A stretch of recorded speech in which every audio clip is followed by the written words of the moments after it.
Fahary vaniandro tamin'izay vitsivitsino nandeha, tovolahy araiky izay nandalo tanàny anay.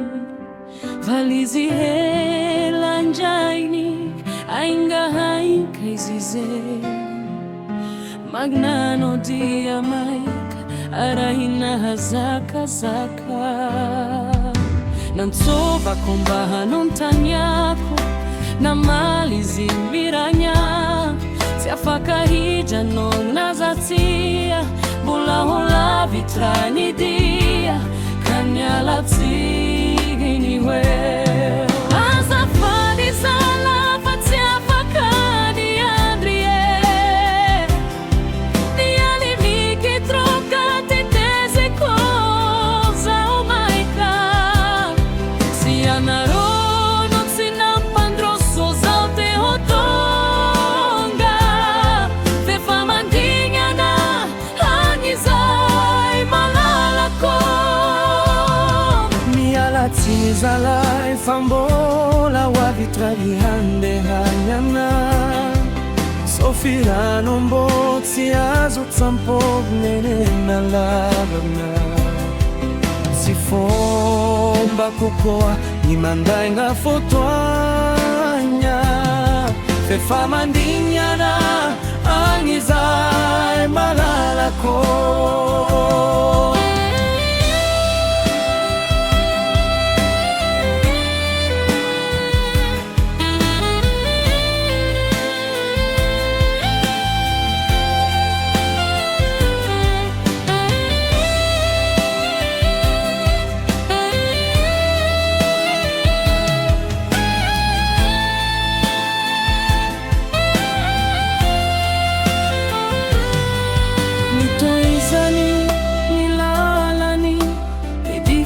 Zigatsita zaho kosa lasa saina ny eritreritrae, zegny topotratra ny fitiavagna tsy mahalavitany, zay efa ody ategna tia tsy mahatana tegna.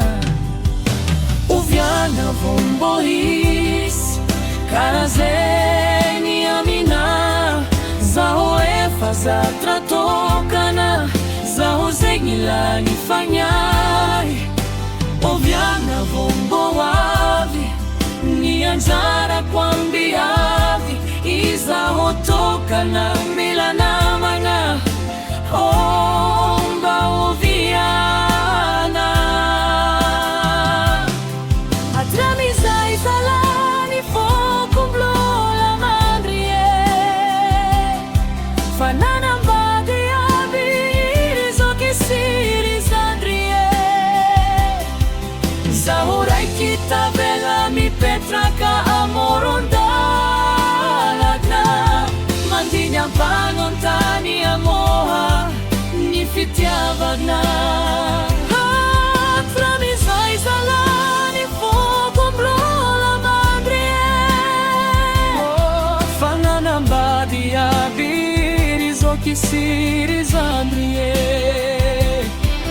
zaho raiky tavela mipetraka amorondalagna, mandigny ampagnontany amoha ny fitiavagna.